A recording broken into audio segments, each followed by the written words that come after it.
Mentes inquietas, TDAH, desatenção, hiperatividade e impulsividade. Capítulo 1. Como denominar o déficit de atenção?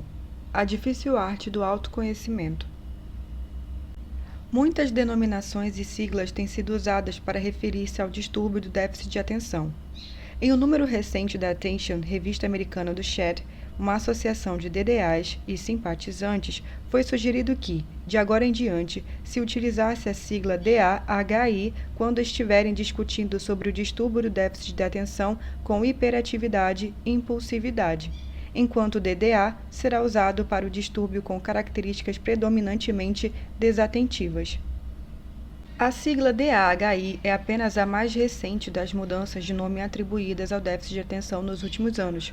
O grande problema em criar rótulos para designar alterações comportamentais é que eles acabam sendo um reflexo do nível de conhecimento sobre aquele assunto em um dado momento, e por isso mesmo quase nunca refletem a verdade que de fato ocorre nestas alterações. Exemplos claros dessa postura são as denominações dadas ao déficit de atenção como disfunção cerebral mínima, síndrome da criança hiperativa, síndrome da ausência de controle moral ou ainda reação hipercinética da infância, todas em diferentes períodos do século XX. Sabe-se hoje que nenhum dos termos era exato ou mesmo elucidativo quanto à origem ou às diversas manifestações do comportamento DDA. Na prática, DA ou DAHI e alguns subtipos citados por diversas classificações são agrupados sob o leque da sigla DDA. Isso ocorre por várias razões, mas a mais convincente deve-se à ampliação da percepção dos sintomas dessa alteração comportamental, dando destaque especial ao déficit de atenção, que era subvalorizado em função da hiperatividade e da impulsividade. Atualmente se sabe que a desatenção é o núcleo básico, comum e unificador desse tipo de funcionamento mental. Por tudo isso, resolvemos utilizar a sigla DDA para designar o déficit de atenção em toda a sua gama de manifestações, bem como as pessoas que têm no termo DDA a representação de uma maneira de ser. Afinal, não se tem DDA, se é DDA. Ao longo deste livro, essa designação aparecerá com estes dois sentidos, um adjetivando, outro subjetivando, pois se tratando de DDA, sujeito e atributo adquirem uma só função no exercício diário de ser quem se é e aprender que a difícil arte do autoconhecimento inicia-se exatamente aí. Será dado destaque à essência DDA e, como escafandristas, tentaremos apresentar facetas íntimas desse universo ainda tão pouco conhecido pelos profissionais da saúde e educação e do grande público em geral. Esperamos iniciar aqui a abertura, ainda que de forma parcial, do grande leque que o termo DDA apresenta. Capítulo 2. O que é o DDA? Um trio de respeito, distração, impulsividade e hiperatividade. Quando pensamos em DDA, não devemos raciocinar como se estivéssemos diante de um cérebro defeituoso. Devemos sim olhar sob um foco diferenciado, pois na verdade o cérebro DDA apresenta um funcionamento bastante peculiar que acaba por trazer-lhe um comportamento típico, que pode ser responsável tanto por suas melhores características como por suas maiores angústias e desacertos vitais. O comportamento DDA nasce do que se chama trio de base alterada. É a partir desse trio de sintomas, formado por alterações da atenção, impulsividade e da velocidade da atividade física e mental, que se irá desvendar todo o universo DDA, que por muitas vezes oscila entre o universo da plenitude criativa e o da exaustão de um cérebro que não para nunca. Por esse motivo, será feita agora uma análise minuciosa desse trio de sintomas que constitui a espinha dorsal do comportamento DDA. Alteração da atenção. Este é, com certeza, o sintoma mais importante do entendimento do comportamento DDA, uma vez que esta alteração é condição sine qua non para se efetuar o diagnóstico. Uma pessoa com comportamento DDA pode ou não apresentar hiperatividade física, mas jamais deixará de apresentar forte tendência à dispersão. Para um adulto DDA, manter-se concentrado em algo, por menor tempo que seja, pode tornar-se um desafio tão grande como para um atleta de corrida com obstáculos que precisa transpor barreiras cada vez maiores até chegar ao fim da pista. Essa dificuldade em manter-se concentrado em determinado assunto, pensamento, ação ou fala, muitas vezes causa situações bastante desconfortáveis aos adultos DDAs, como o fato de estarem em reuniões importantes de trabalho ou de família e terem seus pensamentos desviados para pequenas coisas como o horário do jogo de seu time no dia seguinte, a roupa que irá usar para ir ao cinema à noite, ou mesmo se seu carro está suficientemente limpo para dar carona ao chefe. Várias vezes, o adulto DDA é flagrado por seus parceiros ou patrões nesses lapsos de atenção, acarretando desde pequenas e grandes discussões. Pode-se constatar isso pela angustiada declaração de Diana, 22 anos, estudante de fonoaudiologia, que relata suas dificuldades de se manter concentrada quando em aula ou em outras situações acadêmicas. Sabe, eu sempre perguntei para mim mesma por que divagava tanto quando estava assistindo às aulas ou sob supervisão, algo assim, em que você deve e também precisa prestar atenção. Eu imaginava por que cargas d'água isso tinha que acontecer comigo, já que sempre fui perfeccionista. Eu me recriminava, achava que só poderia ser alguma falha de caráter e que no fundo deveria ser uma desinteressada de tudo. Afinal, eu olhava para a face de minha supervisora nos orientando em pontos importantes e, embora no início conseguisse acompanhar, depois de um certo tempo via o rosto dela se transformar em uma tela de cinema, em que se passavam vários acontecimentos de minha vida, ou planejamentos, ou ainda o que imaginava que estava por vir, fantasias, sonhos. Quando eu voltava ao tempo e espaço presentes, já não fazia a menor ideia do que estava sendo dito. Muita gente usa a expressão pegar o bonde andando para descrever uma situação em que você pega algo no meio e não entende nada. Mas para um DDA, eu acho que é o contrário. Você pega o bonde parado, fica nele até um certo ponto e depois cai. O bonde continua e você fica para trás. Com o passar do tempo, o próprio DDA se irrita com seus lapsos de dispersão, pois estes acabam gerando, além dos problemas de relacionamento interpessoal, grande dificuldade de organização em todos os setores de sua vida. Essa desorganização acaba por fazê-lo gastar muito mais tempo e esforço para realizar suas tarefas cotidianas. Tal situação pode ser comparada a um carro cujo motor desregulado consome bem mais combustível e submete suas peças a um maior desgaste, resultando em menor durabilidade e desempenho. Muitos DDAs descrevem períodos de profundo cansaço mental e às vezes físico. Alguns usam a expressão cansaço na alma para descrever seu estado após a realização de determinadas tarefas nas quais se forçaram a permanecer concentrados por obrigação. Por exemplo, a entrega de um trabalho profissional que tiveram que realizar como um dever, com prazo determinado e sem nenhuma paixão pela tarefa realizada. No entanto, na grande maioria das vezes, os resultados desses trabalhos são muito bons, quando não, excelentes. Mas para o DDA, fica sempre a sensação de um resultado ruim. Frequentemente, em função de seu julgamento equivocado, provocado em parte pela desatenção de um cérebro envolto em uma tempestade de pensamentos que se sucedem incessantemente, dificultando a canalização de seus esforços na realização de trabalhos com metas e prazos pré-estabelecidos.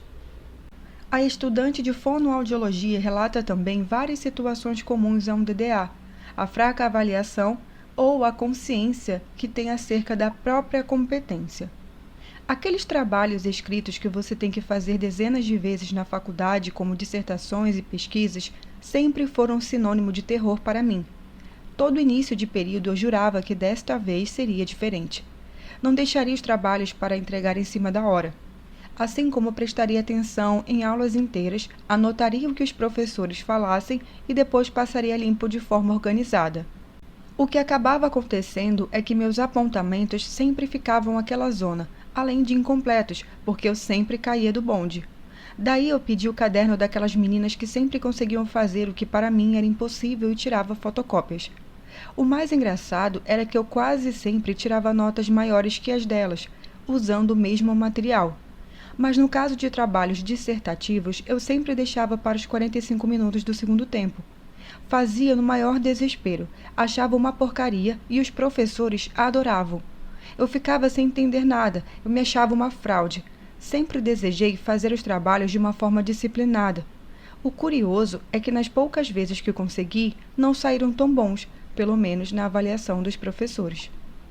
É importante destacar que o termo original para DDA Distúrbio do déficit de atenção não traduz com precisão ou mesmo com justiça o que ocorre com a função da atenção do DDA. Se, por um lado, o adulto e a criança DDAs têm profunda dificuldade em concentrar em determinado assunto ou enfrentar situações em condições de obrigatoriedade, por outro lado, podem apresentar-se hiperconcentrados em determinados assuntos ou atividades que lhes despertem interesse espontâneo ou paixão impulsiva, como é o caso de crianças com jogos eletrônicos ou adultos com esportes, computadores ou leitura de assuntos específicos. Em tais casos, tanto as crianças como os adultos DDAs terão dificuldades em se desligar ou desviar sua atenção para outras atividades. Essa característica pode até causar desentendimentos e alguns problemas de relacionamento, se as pessoas desconhecerem ou não compreenderem um problema, como contou George, jovem advogado de 26 anos apaixonado por hardware de computadores. Minha namorada estava com um problema no computador. Um componente estava mal instalado e ela não conseguia conectar à internet. Logo me prontifiquei para ir à casa dela e ver se podia consertar. Eu fiquei lá, absorto, futucando a máquina. Nem me dei conta de que os familiares dela tinham saído para um compromisso. Estávamos a sós e não nos víamos há quase uma semana, mas eu estava teimando com o computador. Ela chegou por trás, me beijando o pescoço, me acariciando e eu completamente focado na máquina.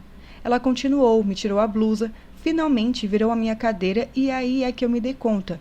Levei aproximadamente uns 5 minutos para perceber uma situação que você normalmente capta em segundos. A minha sorte é que ela conhece essa minha característica, é super compreensiva e até hoje nos lembramos desse episódio e damos boas risadas. Pelo que foi visto, o uso do termo déficit de atenção pode levar a um entendimento incorreto da capacidade atentativa de um DDA, e por isso mesmo preferimos usar o termo instabilidade de atenção, que nos parece ser mais correto que o déficit, já que este traz consigo somente a ideia pejorativa de uma deficiência absoluta e imutável. Impulsividade. Antes de tudo, deve-se ter em mente que a palavra impulso tem um significado próprio.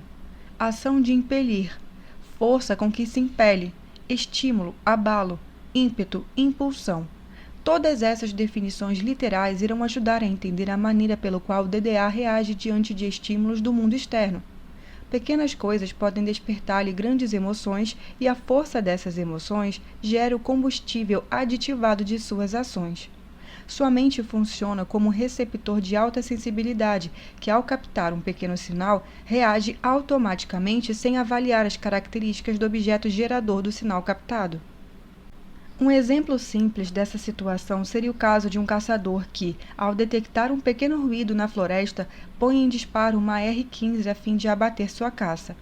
Poucos minutos após a rajada de tiros, descobre que a sua grande presa não passava de um inofensivo tatu que apenas abrira um pequeno buraco no solo com o intuito de se abrigar. Quanta energia em vão! Exagerado, diria a maioria das pessoas. Mas, na verdade, tudo não passou de um ato impulsivo, ou seja, disparou, depois pensou. E com certeza lamentou. Tanta apreensão, tanta adrenalina, tanta taquicardia. Tudo agora está no chão ao redor da pequena residência do tatu, que graças a Deus e à sua agilidade, encontra-se vivo, feliz e aquecido em sua morada. Essa pequena história-piada pode gerar risos. No entanto, se pensarmos na vida real, em que tatus são pessoas e caçadores são DDAs impulsivos, pode-se imaginar quanto sofrimento, culpa, angústia e cansaço um impulso sem filtro pode ocasionar nos relacionamentos cotidianos dessas pessoas. E é justamente isso que acontece com crianças e adultos DDAs. Crianças costumam dizer o que lhes vem à cabeça, envolver-se em brincadeiras perigosas, brincar de brigar com reações exageradas, e tudo isso pode render-lhes rótulos desagradáveis, como mal-educada, má, grosseira, agressiva, estraga-prazeres, egoísta, irresponsável, autodestrutiva e etc. Nas crianças DDAs, esses comportamentos são, além de mais intensos, mais frequentes. E é claro que isso será um dos fatores de grande influência na formação de uma autoestima cheia de buracos. Todo DDA na vida adulta apresentará problemas com sua autoestima e este é o maior de todos os desafios de seu tratamento, a reconstrução dessa função psíquica que, em última análise, reconstitui e constitui o espelho da própria personalidade. No adulto DDA, a impulsividade também trará sérias consequências, além daquelas já trazidas em sua bagagem infantil. Ele terá aprendido a diminuir determinados riscos vitais, tais como olhar antes de atravessar uma rua, praticar certos esportes com proteções adequadas ou desligar o gás do bule. No entanto, seu impulso verbal pode continuar e lhe trazer sérios problemas, principalmente em situações em que esteja sob forte impacto afetivo ou sob pressão pessoal. Em tais situações, pode-se ver um DDA adulto, em meio a uma discussão com sua esposa, olha para ela e diz: "Estou enjoado de você, não aguento mais ouvir sua voz irritante." Ou então, disparar para seu chefe: "Gordo, barrigudo e careca, não pode mesmo ser feliz." Após ter sido criticado por este na frente de todos os colegas do escritório. Atitudes assim, impensadas, podem levar o DDA adulto a viver numa constante instabilidade. Entra e sai de diversos relacionamentos, empregos e grupos sociais. A impulsividade verbal é assim relatada por Caetano, arquiteto de 32 anos. Eu sempre me enrolava com prazos, projetos que deviam ser tocados em uma sequência definida. Quando minha sócia me perguntava a quantas andava este ou aquele projeto, eu me enrolava todo, fosse porque estava tocando tudo de forma atrapalhada, fosse porque eu ainda não tinha resolvido alguma questão importante, ou mesmo até quando estava correndo tudo bem. Eu sempre respondia a primeira coisa que me vinha na cabeça, na ânsia de me justificar, sempre na defensiva. Como eu já tinha dito, até mesmo nos projetos em que tudo estava correndo muito bem. Talvez porque lá no fundo eu sempre tenho a sensação de que algo está errado, de que eu estou falhando em alguma coisa ou que não estou sendo cuidadoso o bastante. Muitas vezes respondia coisas idiotas, deixava minha sócia sem entender nada, enrolava mais ainda o meio de campo e depois gastava horas ruminando pensamentos sobre como não devia ter dito aquelas coisas ou planejando formas de desdizer as bobagens. Muitas vezes pensava que seria melhor se fosse mudo, que deveria colar um esparadrapo em minha boca e com super bonde. Se o comportamento dos DDAs não for compreendido e bem administrado por eles próprios e pelas pessoas com quem eles convivem, frequentemente consequências no agir poderão se manifestar sob diferentes formas de impulsividade, tais como agressividade, descontrole alimentar, uso de drogas, gastos demasiados, jogos, tagarelice incontrolável e etc. Para o adulto DDA, aprender a controlar ou mesmo redirecionar seus impulsos para esportes, artes, etc., pode muitas vezes ser uma questão de vida ou morte, ou melhor, uma questão de escolher viver a vida em sua plenitude ou buscar o fim antes do último capítulo. No entanto, o que se vê na maioria absoluta dos DDAs é que no fundo de suas essências eles têm um profundo amor à vida, tanto que passam a maior parte do seu tempo buscando emoções, aventuras, projetos, amores, tudo para viver mais intensamente. Arriscaríamos dizer que os DDAs jamais buscam a morte. Às vezes, quando mesmo sem querer chegam bem perto dela, não era para lá que dirigiam, e sim para a vida. Esta vida que para eles, de tão interessante por muitas vezes, chega a doer. E é na busca dessa vida dentro da vida que está o impulso mais forte de todo o DDA. Para eles, tudo é muita dor, muita alegria, muito prazer, muita fé, muito desespero. E se pudermos fazê-los ver a força que esse impulso pode ter, quando bem direcionado, na construção de uma vida que valha tanto para eles quanto para a humanidade, teremos feito a nossa parte nesse processo. Hiperatividade física e mental. É muito fácil identificar a hiperatividade física de um DDA. Quando crianças, eles se mostram agitados, movendo-se sem parar na sala de aula, em sua casa ou mesmo no playground. Por vezes, chegam a andar aos pulos, como se seus passos fossem lentos demais para acompanhar a energia contida em seus músculos. Em ambientes fechados, mexem em vários objetos ao mesmo tempo, derrubando grande parte deles no ímpeto de checá-los simultaneamente. São crianças que costumam receber designações pejorativas como bicho, carpinteiro, elétricas, desengonçadas, pestinhas, diabinhos, desajeitadas, entre outros. Nos adultos, essa hiperatividade costuma se apresentar de forma menos exuberante, o que acabou por fazer alguns autores no passado pensarem que tal alteração tendia a desaparecer com o término da adolescência. Hoje se sabe que isso não é verdade. O que ocorre é uma adequação formal da hiperatividade à fase adulta. Nesse sentido, pode-se observá-la nos adultos que sacodem incessantemente suas pernas, rabiscam constantemente papéis à sua frente, roem unhas, mexem o tempo todo em seus cabelos, dançam em suas cadeiras de trabalho e estão sempre buscando algo para manter suas mãos ocupadas. A hiperatividade mental ou psíquica apresenta-se de maneira mais sutil, o que não significa, em hipótese alguma, que seja menos penosa que sua irmã física. Ela pode ser entendida como um chiado cerebral, tal qual um motor de automóvel desregulado que acaba por provocar um desgaste mental bastante acentuado. É o adulto que numa conversa interrompe o outro todo o tempo, que muda de assunto antes que o outro possa elaborar uma resposta, que não dorme à noite porque seu cérebro fica agitado a tal ponto que não consegue desligar. Essa agitação psíquica é parcialmente responsável pela inaptidão social que muitos DDAs apresentam e se traduzem em problemas para fazer e conversar com amigos. O chiado de seus cérebros muitas vezes os impede de interpretar corretamente as deixas sociais que são tão necessárias no estabelecimento e na manutenção das relações humanas. É como se sua vida tivesse transcorrido desde a infância num redemoinho de atividades e pensamentos que não lhes deram tempo nem capacidade de sintonia para aprender a difícil arte de interpretar os outros. A energia hiperativa de um DDA pode causar-lhe incômodos cotidianos, principalmente se ele precisar adequar-se ao ritmo não tão elétrico dos não DDAs. Para um DDA hiperativo, até mesmo uma escada rolante pode tornar-se sinônimo de tortura. É o que declara, em tom de exasperado e irritadíssimo, Bruno, contador 45 anos, que toma o metrô diariamente para ir ao seu escritório. Todo dia eu me estresso porque o metrô é o transporte mais prático para mim. O problema é que parece que as outras pessoas não são tão dinâmicas quanto eu. Eu me sinto tolhido porque no meio da multidão tenho que me reduzir à velocidade delas. O exemplo mais destacado para mim é a escada rolante na hora do rush. O que é uma escada rolante para mim? É uma maximizadora de velocidade. Eu a subo normalmente e, como ela se move também, chego mais rapidamente ao topo.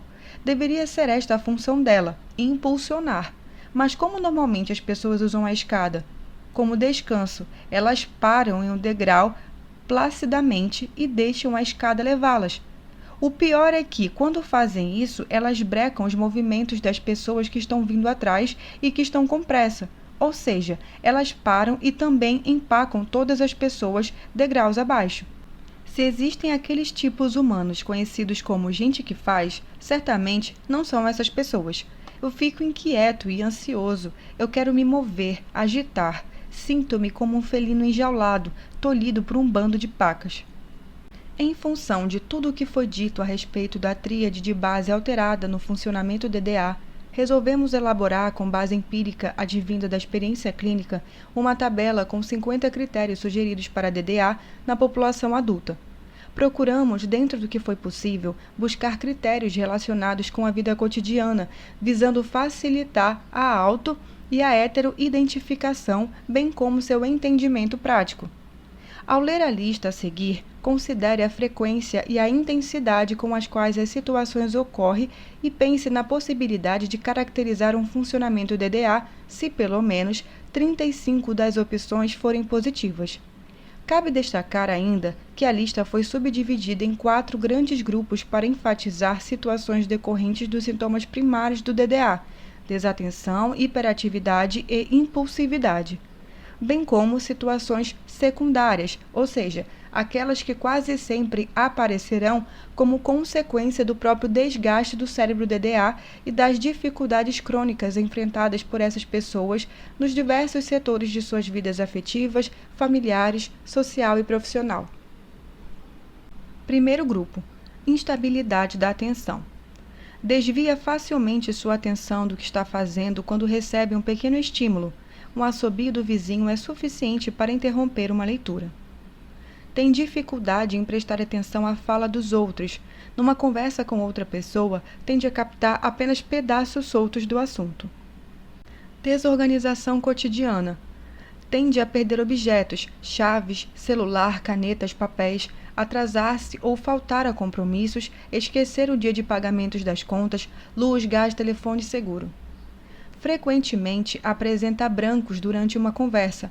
A pessoa está explicando um assunto e no meio da fala esquece o que ia falar. Tendência a interromper a fala do outro. No meio de uma conversa, lembra de algo e fala sem esperar o outro completar seu raciocínio.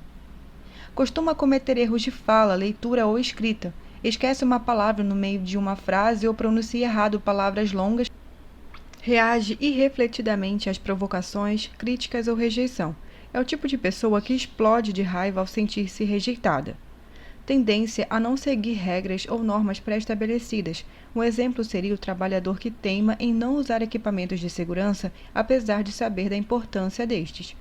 Compulsividade.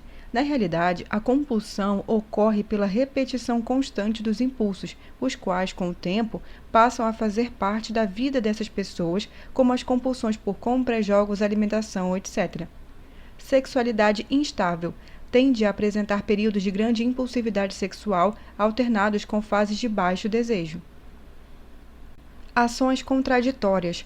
Um DDA é capaz de ter uma explosão de raiva por causa de um pequeno detalhe, por mexerem em sua mesa de trabalho, por exemplo, numa hora, e poucos momentos mais tarde, ser capaz de ter uma grande demonstração de afeto, através de um belo cartão, flores ou um carrinho explícito.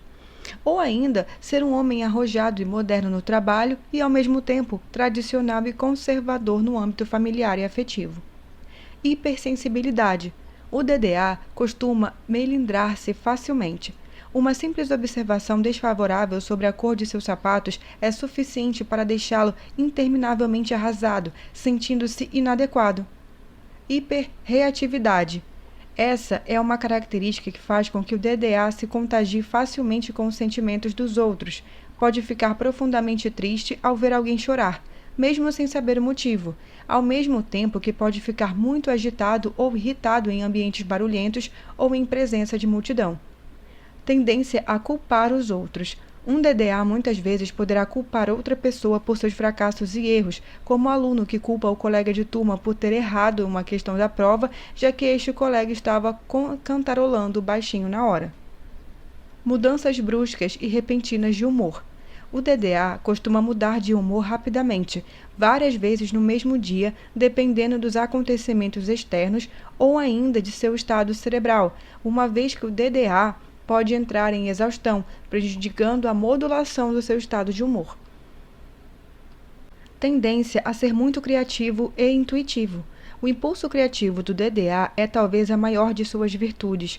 Pode se manifestar nas mais diversas áreas do conhecimento humano. Tendência ao desespero. Quando um DDA se vê diante de uma dificuldade, seja ela de qualquer ordem, ele tende a vê-la como algo impossível de ser transposto e, com isso, sente-se tomado por uma grande sensação de incapacidade. Sua primeira reação é o desespero. Só mais tarde consegue raciocinar e constatar o verdadeiro peso que o problema tem. Isso ocorre porque seu cérebro apresenta dificuldades em acionar uma parte da memória chamada funcional, cujo objetivo é trazer à mente situações vividas no passado e utilizá-las como instrumentos capazes de ajudar a encontrar saídas para as mais diversas problemáticas.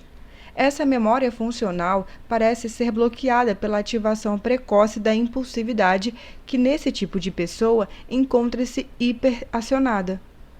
Quarto grupo. Sintomas secundários. Tendência a ter um desempenho profissional abaixo do esperado por sua real capacidade. Baixa autoestima. Em geral, o DDA sofre desde muito cedo uma grande carga de repressões e críticas negativas. Sem compreender o porquê disso, ele tende, com o passar do tempo, a ver-se de maneira depreciativa e passa a ter como referência pessoas externas e não ele próprio. Dependência química. Pode ocorrer como consequência do uso abusivo e impulsivo de drogas durante vários anos. Depressões frequentes. Ocorrem em geral por uma exaustão cerebral associada a frustrações provenientes de relacionamentos mal-sucedidos e fracassos profissionais e sociais. Intensa dificuldade em manter relacionamentos afetivos, conforme será visto na parte referente à dificuldade afetiva dos DDAs. demora excessiva para iniciar ou executar algum trabalho. Tais fatos ocorrem pela combinação nada produtiva de desorganização aliada a uma grande insegurança pessoal. Baixa tolerância ao estresse. Toda situação de estresse leva a um desgaste intenso da atividade cerebral. No caso de um cérebro DDA, esse desgaste apresenta-se-á de maneira mais marcante. Tendência a apresentar um lado criança que aparecerá por toda a vida na forma de brincadeiras, humor refinado, caprichos, pensamentos mágicos e intensa capacidade de fantasiar fatos e histórias. Tendência a tropeçar, cair ou derrubar objetos. Isso ocorre em função da dificuldade do DDA de concentrar-se nos atos e de controlar ou coordenar a intensidade de seus movimentos. Tendência a apresentar uma caligrafia de difícil entendimento.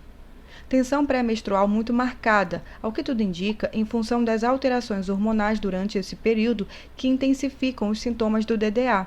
A retenção de líquido que ocorre durante os dias que antecedem a menstruação parece ser um dos fatores mais importantes. Dificuldade em orientação espacial. Encontrar o carro no estacionamento do shopping quase sempre é um desafio para um DDA. A avaliação temporal prejudicada. Esperar por um DDA pode ser algo muito desagradável, pois em geral sua noção de tempo nunca corresponde ao tempo real. Tendência à inversão dos horários de dormir. Em geral, adormece e desperta tardiamente, por isso alguns deles acabam viciando-se em algum tipo de hipnótico. Hipersensibilidade a ruídos, principalmente se repetitivos. Tendência a exercer mais de uma atividade profissional, simultânea ou não. E, finalmente, o último critério, que não se enquadra em nenhum dos 4 grupos de sintomas, mas tem sua relevância confirmada pelos estudos que apontam participação genética marcante na gênese do DDA. História familiar positiva para DDA. O traço DDA. Muitos podem consultar esta tabela e se sentirem confusos. Afinal, tem ou não DDA?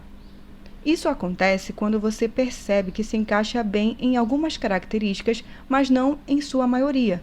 Na verdade, algumas características são justamente até o contrário das suas ou de seu comportamento. O DDA varia grandemente em intensidade, nas características e na forma como se manifesta. Pode-se dizer, em tom de brincadeira, que existe desde um DDAzinho até um DDAzão. O fato é que muitas pessoas não preenchem os critérios diagnósticos para o DDA, mas apresentam inequivocamente alguns de seus sintomas. Em outros casos, elas podem até ter vários sintomas, mas com intensidade e frequência insuficientes para caracterizar um caso clássico de DDA. Em situações como essas, costuma-se usar o conceito de traço. O que é um traço de um transtorno psiquiátrico? Bem, quando se olha um desenho tracejado, com linhas descontínuas e formas incompletas, consegue-se entrever sua totalidade. Pode-se saber o que está desenhado, embora vejamos claramente que o desenho não está completo. O que vemos são traços, mas há uma forma ali. Quando se recolhe informações de um paciente, tenta-se identificar o diagnóstico para o qual estas apontam.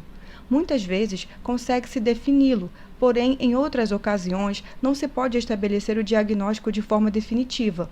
Os traços formam o esboço de algo, mas não são suficientes para se fazer a arte final.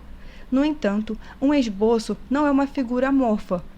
Ela aponta para algo. No caso do DDA, pode-se não fechar o diagnóstico, mas vê-se claramente o esboço ali. Traços de DDA. Mas de onde vêm esses traços? Esta pessoa não é DDA. Por outro lado, também não é normal. Na verdade, hoje em dia já não se acredita que exista uma pessoa normal, pelo menos do ponto de vista do fundamento cerebral. Possivelmente não existe um cérebro perfeito, cujas áreas e funções tenham um desempenho homogêneo e com o máximo de suas capacidades. Segundo o médico norte-americano John Ratey, em seu livro Síndromes Silenciosas, a existência desse cérebro perfeito não só é improvável, como também não seria desejável. Improvável porque o cérebro humano ainda está em pleno desenvolvimento. Como espécie, os seres humanos ainda engatinham em comparação a outros seres existentes ou já extintos. Ainda haverá muitas mudanças. Qualquer pessoa pode observar que os bebês nascidos nos dias de hoje abrem os olhos mais rapidamente que os de 20 anos atrás, ou de quanto o tamanho dos pés femininos aumentou. Isso não só para citar mudanças extremamente visíveis e conhecidas pelas pessoas em geral. O mesmo se dá com o cérebro, embora não tão evidentes ou mensuráveis. Hoje em dia, o cérebro precisa lidar com quantidade de informação e de estímulo muito maiores do que de 100 anos atrás, infinitamente maiores que há milhares de anos. Então, ao mesmo tempo que a espécie evoluiu, o ambiente também se torna mais exigente e repleto de dados para serem processados. Um cérebro teoricamente normal também seria pouco desejável, pois tal normalidade talvez atrapalhasse o desenvolvimento de aptidões específicas e talentos que se tornam possíveis pelo maior desenvolvimento de uma determinada área ou função do cérebro, em determinado de outras. Como seria isso? Muito provavelmente, um talento em matemática não terá o mesmo brilhantismo em linguagem ou em habilidades de interação social, ao passo que um talentoso romancista não será uma sumidade na física. Ter um cérebro incrivelmente dotado para o desenvolvimento de capacidades linguísticas implica, talvez, um não tão fantástico desenvolvimento e desempenho em outras capacidades cognitivas. Uma criança autista, por exemplo, pode ter potencialmente talentosa em áreas como desenho e computação, apesar de seus déficits de interação social em linguagem. Assim, é provável que ser dotado em alguma habilidade implique uma relativa fraqueza em outras. Além disso, forçar essa criança autista a desenvolver habilidades de comunicação pode causar um retraimento no desenvolvimento de suas capacidades potenciais. Esse improvável cérebro, cujas áreas de funcionamento sejam homogêneas sem nenhum déficit, também pode, em contrapartida, não possuir nenhum superávit. Não tem problema em nada, mas, por outro lado, não é bom em nada. Os cérebros das pessoas variam enormemente entre si e com relação a seus pontos fortes e fracos em função de variáveis tais como hereditariedade, condições que afetam a concepção e desenvolvimento intrauterino, condições de crescimento e quantidade, e qualidade dos estímulos oferecidos pelo meio ambiente no qual as pessoas estão inseridas. Já que esse cérebro perfeito não existe, é comum se deparar com pessoas que, por não apresentarem nenhuma forma desenvolvida e manifesta de um transtorno mental, apresentam traços de um outro transtorno. É provável que os transtornos mentais sejam exacerbações disfuncionais de características bastante comuns nas pessoas em geral. A pessoa muito organizada e sistemática pode ter muito em comum com a que sofre de toque. A diferença é que aquela não apresenta nenhum comportamento disfuncional nem sofrimento significativo em função dessas características. Pelo contrário, elas podem ser até bastante úteis e vantajosas. O que caracteriza a pessoa com toque como sendo portadora de um transtorno é um intenso sofrimento e os prejuízos acarretados à sua capacidade de funcionar bem no cotidiano. O critério de distinção é quantitativo. Coisa é ser uma pessoa preocupada com limpeza, outra é uma pessoa que se lava repetidamente sem necessidade e que deixa de sair à rua e cumprimentar pessoas com medo de contaminar-se. Esta última está sofrendo e encontrando-se completamente tolhida. De forma semelhante, podem-se ver pessoas um tanto desorganizadas e agitadas, mas que não são impulsivas a ponto de pôr em risco seus relacionamentos, nem tão caóticas para chegar a ter o emprego ameaçado. E que, acima de tudo, não se culpam nem sofrem intensamente por causa de falhas que têm dificuldades em evitar. Pessoas levemente DDAs podem não ter problemas causados pelas características do transtorno na mesma intensidade que levam os inegavelmente DDAs à busca de ajuda em consultórios médicos. E caso tenham, será mais uma vez o grau de sofrimento e os prejuízos acarretados às suas atividades cotidianas que definirão se irá procurar ajuda por meio de tratamento. Em medicina, usa-se o termo forme-frust para os casos brandos de transtornos mentais. Aqui será abordado um pouco mais da forme-frust do DDA. O adulto levemente DDA, por certo, não deve ter muitas reclamações a fazer. Ele é dotado de um alto nível de energia e entusiasmo. Sua ligeira desorganização não é suficiente para atrapalhar o andamento de seus projetos. No trabalho, pode-se dizer que, quando sob pressão e desafio, esta pessoa consegue sair-se melhor ainda. Se você conhece uma pessoa cuja definição mais frequente que se ouve dela é algo como "ela é cheia de pique", você pode estar diante de alguém com DDA brando. Poderia ser o DDA completo? Também. Poderia, mas é possível diferenciar um do outro pela quantidade e intensidade de sintomas, como já foi dito. Se essa pessoa cheia de pique não apresenta tantos comportamentos e falas impulsivas, se não parece sofrer de baixa autoestima crônica e consegue lançar âncora quando sente que está indo à deriva, então ela pode apresentar traços de DDA. Infelizmente, é raro uma pessoa com traços de DDA chegar a um consultório médico queixando-se de seus sintomas. Como na maioria dos casos, ela pode estar com outros problemas que julga mais relevantes quando se queixa ao psiquiatra e frequentemente considera seu jeito agitado e um pouco confuso como parte de si mesma, de sua personalidade. Aliás, é comum que até gastem e gostem bastante do seu jeitinho e não queiram mudá-lo em nada. Afinal, como já foi dito, ter alguns desses traços pode ser até bastante favorável em determinados contextos. No entanto, algumas vezes a desorganização, a tendência a protelar e o estilo pouco objetivo podem causar incômodos a essa pessoa. Pode-se indagar se deveria então buscar tratamento. A resposta é afirmativa se o grau de desconforto experimentado por ela for suficiente para causar-lhe prejuízo em suas atividades cotidianas. Certamente, tais traços caem mal em alguém que trabalhe em funções burocráticas, rotineiras ou repetitivas, diferentemente de alguém que atue em funções não tão rígidas e calcadas no exercício da criatividade, como um compositor ou artista.